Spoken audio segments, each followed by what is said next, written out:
The October air in the Shenandoah Valley, Virginia has a special scent. A mix of damp oak leaves, cold earth, and the sweet, faint smell of hay from the fields. To me, it was the smell of home. But on that fateful day, as I drove through the familiar iron gates of Thornton Creek Farm, the air seemed thick with tension, heralding a storm about to break. I am Amelia Thornton, 42 years old. 10 years ago, I was a rising attorney in Washington, D.C., with a condo overlooking the Potomac and a future mapped out on the corporate ladder. But then a single phone call changed everything. My mother, Elizabeth, the formidable woman who taught me to ride before I could read, passed away after a sudden illness. Along with the grief came a harsh reality. Thornton Creek Farm, which had been in my family for 4 generations, was on the verge of bankruptcy. Dinner that evening was set in the grand dining room, at the long oak table my great-grandfather had built by hand. My father, George, sat at the head, his silver hair seeming heavier than usual. My younger brother, Caleb, 6 years my junior, sat opposite me, an unsettling eagerness in his eyes. My father cleared his throat, the sound echoing in the stuffy silence. "Amelia," he said, not meeting my eyes but focusing on a point on the wall behind me. "Caleb and I have been talking. We need a new direction for the farm, a bolder vision." I set my fork down, a cold sense of dread creeping into my chest. "A new vision? What do you mean?" "Everything is running very well. Our breeding program has been profitable for 3 years straight." Caleb smirked, a smile I once found charming when he was a boy, but which now grated on my nerves. "Just well, isn't good enough, Amelia. We're sitting on a gold mine. Dad and I want to turn this place into a high-end equestrian resort. A spa, a fine dining restaurant, maybe even a mini golf course." I stared at him stunned. "A golf course? Caleb, this is a thoroughbred horse farm, not a country club. Mother would never have." "Don't bring your mother into this," my father interrupted, his voice sharp. "This is about the future. And frankly, Amelia, you don't have the decisiveness for this. You're too conservative, too attached to the past. You did a fine job stabilizing things, but it's time for someone with real vision to take over." His every word was a knife twisting in my heart. Stabilizing things. My voice trembled with rage. "I saved this place from ashes! I used the entire $500,000 from Mother's inheritance to pay off your debts, to fix the rotting barns, and to buy new breeding stock. I have worked 16-hour days, for 10 years, while you sat on the porch reading the paper and Caleb chased one failed startup after another in the city." "That's enough!" My father slammed his hand on the table, making the plates jump. "It was family money, and you did what had to be done. Now your role here is finished. Caleb will be the new managing director of Thornton Creek. You can stay on, manage the books or something." My world collapsed. They weren't just pushing me aside, they were demoting my decade of sacrifice to a menial administrative task. I looked from my father's cold face to Caleb's triumphant smirk. I saw it all clearly. This was a planned coup. A terrifying calm washed over me. Hot tears pricked my eyes, but I swallowed them down. I stood up, smoothing my dress. "Very well," I said, my voice surprisingly clear and steady. "If that is your decision, good luck with your vision, little brother." I turned and walked away, leaving them in their surprise. They had probably expected tears, begging, but they had forgotten something. They had forgotten that I wasn't just the daughter of Elizabeth Thornton, the woman who taught me resilience. I was also a lawyer, and I knew exactly where every single secret of this farm was buried. As I walked out of the dining room, a plan began to form in my mind. They wanted a fight. I would give them a war they would never forget. Do you think Amelia reacted the right way? What would you have done in her situation? Let us know your thoughts in the comments below. And if you want to see what Amelia does next to reclaim what's hers, make sure you've hit that like button and subscribe to the channel. Don't forget to ring that notification bell. 10 years ago, when I returned to Thornton Creek, it was a shipwreck. The white picket fences, once my mother's pride, were rotting and leaning. The roof of the main barn leaked, and the remaining horses looked thin and lifeless. My father, lost in his grief after my mother died, had drowned himself in bad business decisions. He had taken out loans left and right, mortgaging parts of the land that had never been touched. Creditors were lining up. The $500,000 from my mother's life insurance policy was the only lifeline. My father and Caleb wanted to use it to play the stock market, a typical Get rich quick. Scheme of Caleb's. I had to fight them tooth and nail. This is mother's money, I had screamed during one heated argument. And it will be used to save mother's legacy. It was the first time I had truly stood up to them, and I had won. But that victory came at a price. I had to give up my life in D.C. I called my law firm, requested an indefinite leave of absence, packed up my condo, and moved back into my childhood bedroom, which still smelled of the dried lavender my mother used to hang in the closets. The first few years were hell. I was up before dawn and went to bed long after the moon was high. I learned how to mend fences, how to negotiate with feed suppliers, how to manage the complex accounting books my father had neglected for years. I sold my city luxury car and bought a used pickup truck. I traded my designer heels for mud-caked boots. I used my mother's money carefully. First, to pay off the most pressing debts. Then, I invested in infrastructure. The barns got new roofs, the pastures were reseeded, and a new indoor training arena was built. But the most important investment was in the horses. I traveled the country, attending auctions, using the knowledge my mother had passed down and my own sharp eye to acquire quality broodmares and a promising young stallion. All the while, my father watched from a distance, frequently complaining about the costs. Caleb made only occasional visits, always dressed in expensive clothes and talking about big opportunities. In the city, he saw my efforts as farmhand work and scoffed at my meticulousness. "You're wasting time on the small stuff," he would often say. "We need to be thinking bigger." But my small stuff began to pay off. The first foals born at Thornton Creek under my management became champions. The farm's reputation was slowly restored. Owners and trainers began to seek us out. For the first time in years, the farm's books went from red to black. I thought my success would make them proud. I thought my father would finally look at me and see my mother's spirit in me. But I was wrong. My success only highlighted their failures and ignited their greed. They saw a thriving enterprise, and they wanted it for themselves, for Caleb's ridiculous schemes. They waited until I had done all the hard work, and then they made their move to cast me aside. As I lay in my childhood bed that night, listening to the wind whistle through the pines outside my window, I didn't feel grief. I felt a cold, burning rage. They had underestimated me. They had forgotten that before I was a farmer, I was a lawyer who specialized in contracts and property law. And for the past 10 years, while managing the farm's books, I had read every piece of paper, every contract, every deed.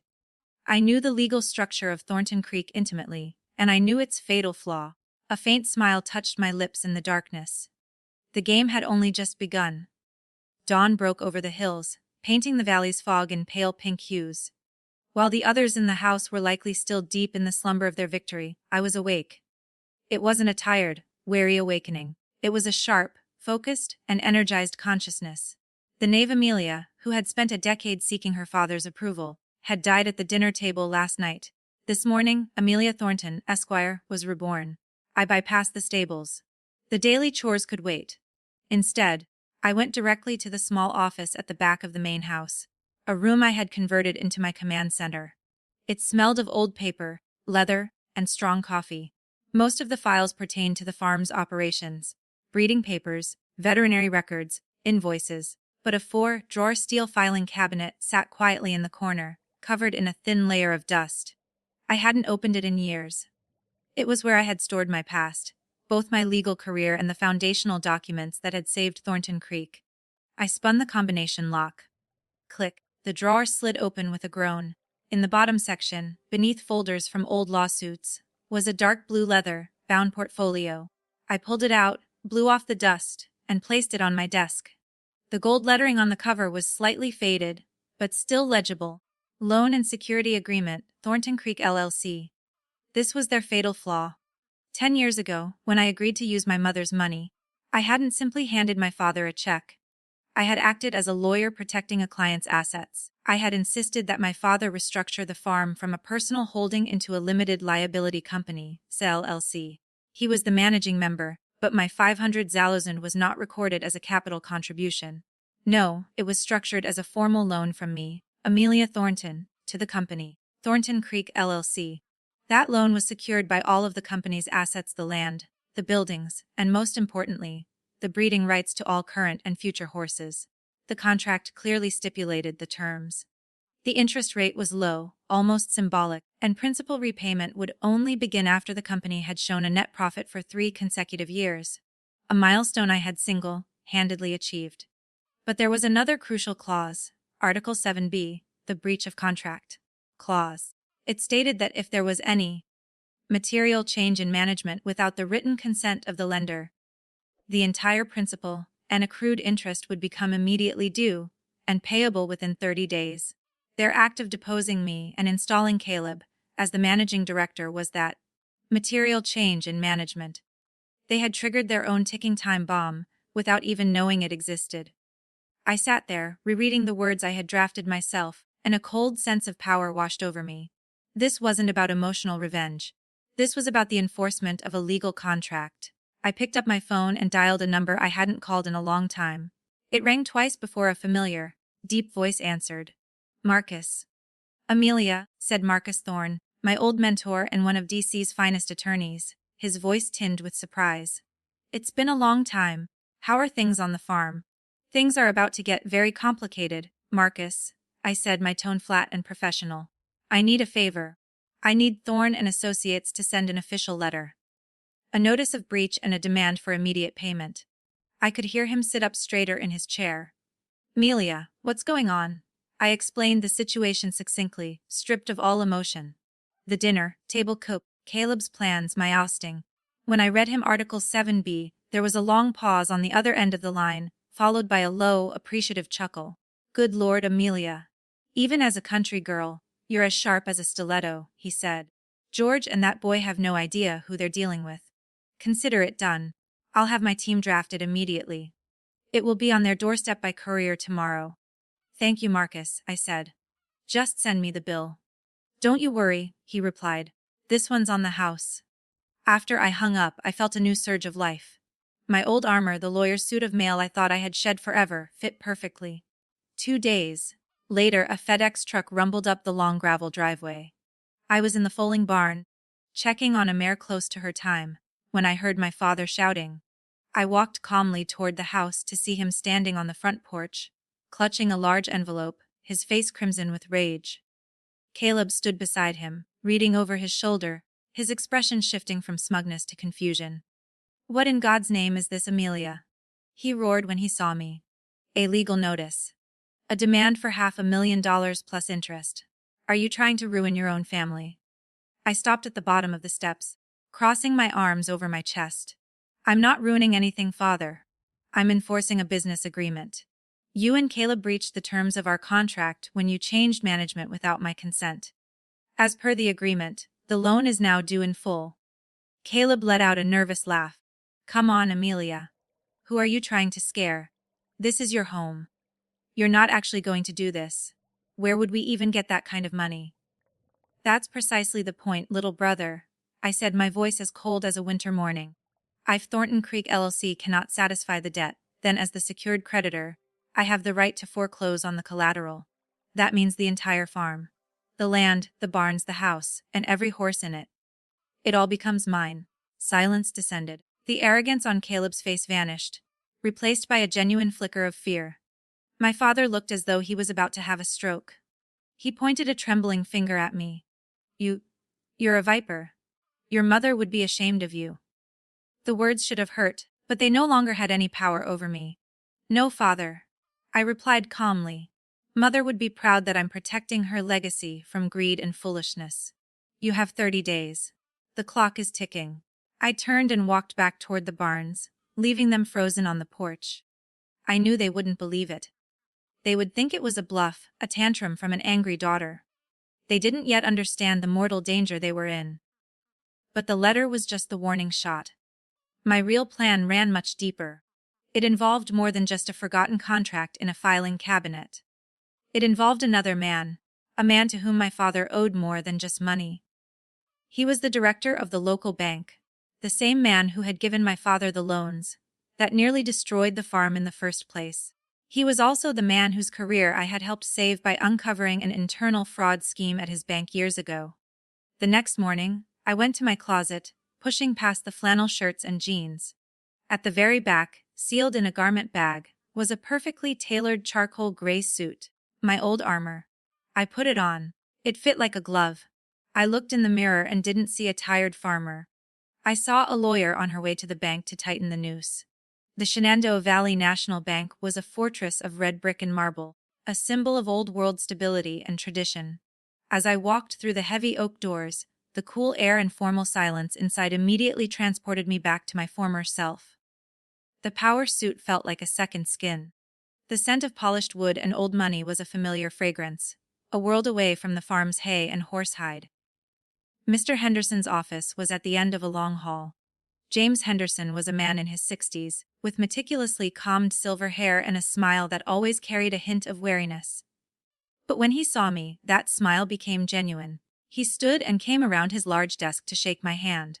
"Amelia," he said, his voice warm. "It's good to see you. You look just like you used to." "Thank you, James," I replied, taking the leather chair opposite him. I wish this visit were for a happier reason. I didn't waste time. I placed a copy of the demand letter on his desk. "As you can see, I've served official notice of a contract breach to Thornton Creek LLC.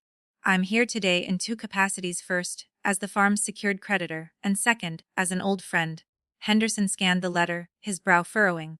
500,000. George violated Article 7B. Change in management, he murmured, then looked up at me, his eyes sharp with a banker's acumen. "This is a legally ironclad document, Amelia. You drafted it yourself, didn't you?"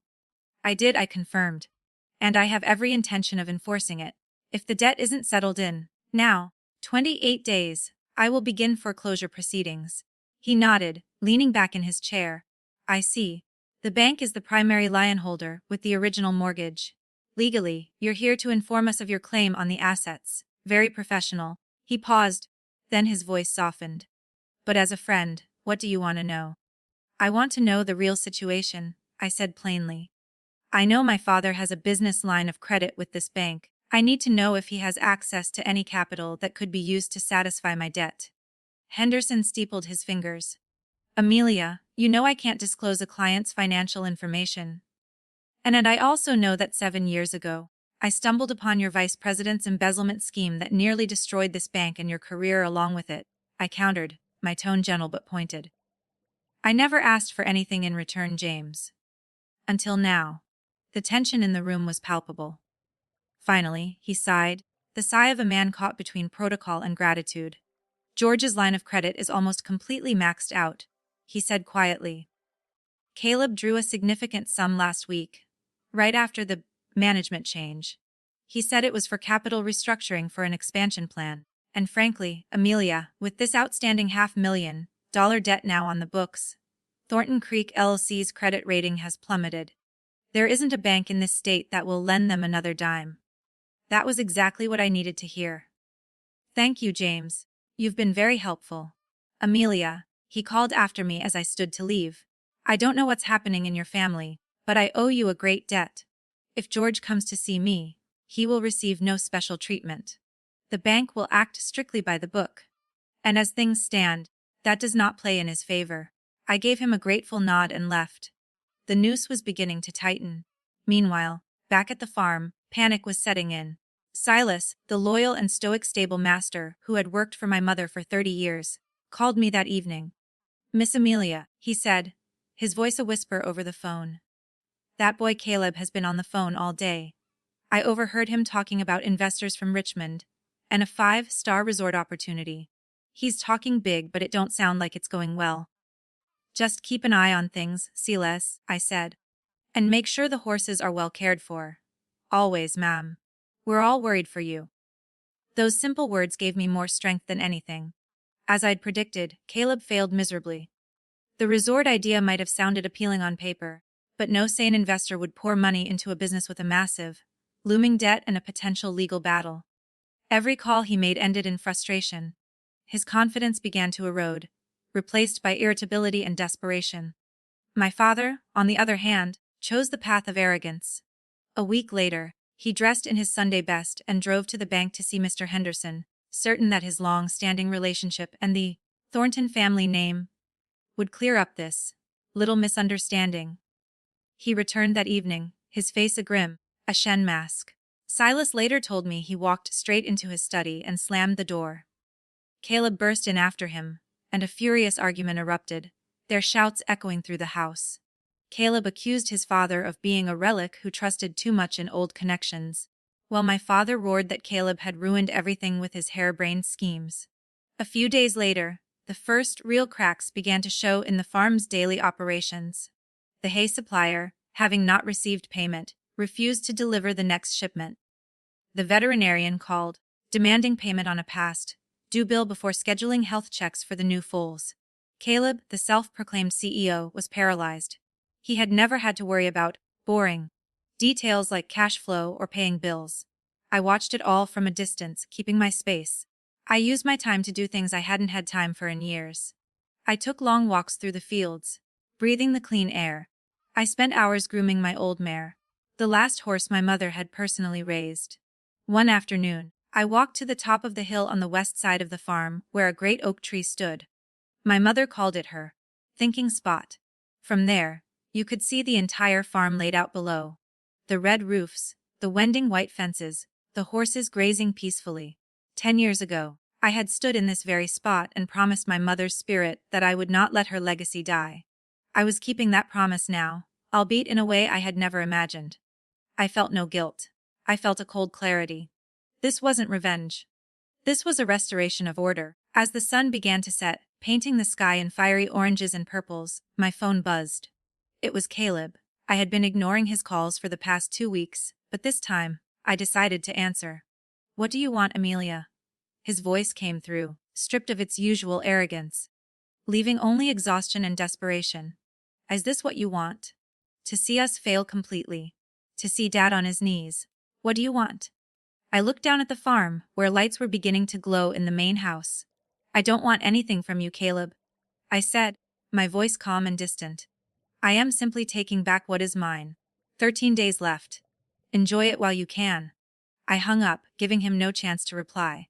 The storm I had set in motion was about to reach its peak, and I knew that soon, very soon, they would have to make a choice, lose everything, or come to me and beg for terms. The final 10 days passed in a heavy, tense silence. It was a silence more dreadful than shouting. For my father and Caleb, it was the silence of failure, of dwindling options. For me, it was the silence of a hunter waiting for the prey to walk into the trap. On the 29th day, with only 24 hours left before the notice of breach took full effect, they came. Not to the front porch, not to the living room. They knocked on the door of my office, the center of power I had created. I sat behind the solid wooden desk, the same one my father had never truly used. I had asked them to come at 5 p.m., after all the staff had gone home. The room was cast in the warm, yellow glow of a single desk lamp, but the air was cold. My father entered first. He looked 10 years older. The arrogance was gone, leaving only a tired, stooped man. Caleb followed, his eyes fixed on the floor, his manufactured confidence evaporated. They stood before my desk, like defendants awaiting a verdict. "Sit down," I said, my voice devoid of triumph, filled only with a cool professionalism. They took the 2 chairs opposite me. Silence. Finally, my father spoke, his voice hoarse. "Amelia, we don't have the money." It was a simple admission, but it held a world of defeat. "I've tried everything," he continued, looking at me with a pleading expression I had never seen before. "No one will lend to us. Old friends. The bank, they've all turned their backs. You've won. Are you going to take our home?" I leaned back in my chair, steepling my fingers. "This isn't a game with winners and losers, Father. This is a business matter. Thornton Creek LLC breached a legally binding contract. I have every right to foreclose on the collateral." Caleb looked up, a desperate hope flickering in his eyes. "Then let's make a deal, Amelia. What do you want? A seat on the board? A bigger share of the profits? Anything, we'll agree to it." I almost laughed at his naivete. He still thought he had something to bargain with. "The time for deals is over, Caleb," I said. "Now, there are only terms." I pushed a thick, prepared document across the desk toward them. "This is a full membership interest transfer agreement. You will sign it, transferring 100% of your shares in Thornton Creek LLC to me. In exchange, I will forgive the entirety of the 500 Zalos in debt, plus all accrued interest. Essentially, I am buying the farm with the debt you cannot pay." My father's jaw dropped. You want everything?" You'd throw your own father out of his home. On that matter, I said, keeping my tone level, there is an addendum. Addendum B, the residency agreement. You, father, as the retired founder, will be granted the right to live in the main house for the remainder of your life, provided you do not interfere in any way with the business operations. All living expenses will be covered by the company. I paused, then turned my gaze to Caleb. You, Caleb, will receive a check for 25,000. It is a buyout for your minority share and a severance payment. You have 1 week to remove your personal belongings from the farm.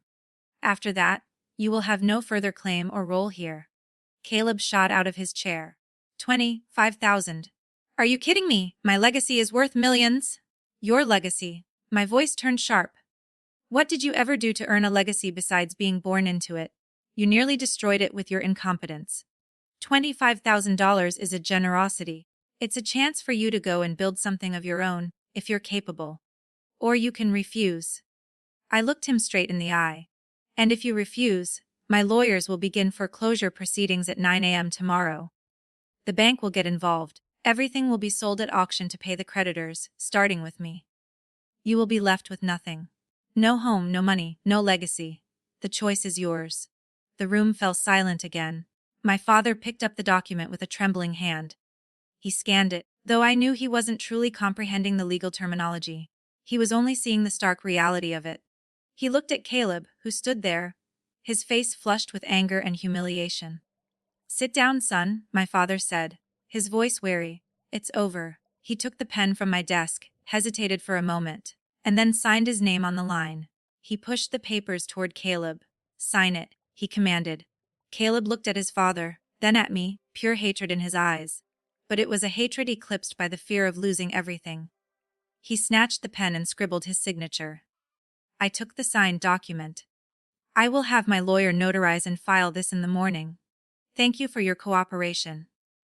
They rose and left without another word. As the door closed behind them, I finally allowed myself to exhale a long, shaky breath. I didn't feel victorious.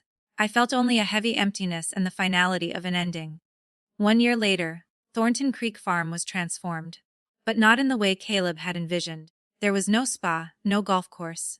Instead, it had returned to the spirit my mother had infused it with, but fortified with my business acumen. I had renamed it the Elizabeth Thornton Legacy Farm. I opened a therapeutic writing program for veterans and underprivileged children, a project I had always dreamed of. It not only served the community, but also created a steady revenue stream and tax benefits. I also partnered with a local agricultural university to host workshops on sustainable farm management. Silas was promoted to general manager, and the smile had returned to his weathered face. The loyal, long-time staff were all given raises. The morale on the farm was high. We weren't just breeding champion horses, we were building a community. My father still lived in the main house. Our relationship was distant, civil but cool. He spent most of his days reading and walking. Sometimes I would see him by the fences, watching the horses, and I would wonder what he was thinking. He had the security he wanted but had lost his daughter's respect. Caleb took the 25,000 and left. I heard he moved to Florida and failed at another real estate venture. He never made contact again. The bond between us was irrevocably broken. One autumn afternoon, I rode my favorite horse to the top of the hill with the great oak tree, my mother's thinking spot. The farm spread out below me, alive and thriving. It was mine, not by inheritance but because I had fought for it, protected it. I had come to a crucial realization. A legacy isn't just land or blood. A legacy is stewardship, responsibility, and integrity. My father and Caleb saw it as an entitlement. I saw it as a promise. They had pushed me out, and in doing so, they had given me the greatest gift of all, the freedom to shape that legacy on my own terms, to honor my mother not just with words, but with action. I learned that sometimes, you have to be willing to break the family you have, in order to build the family you deserve.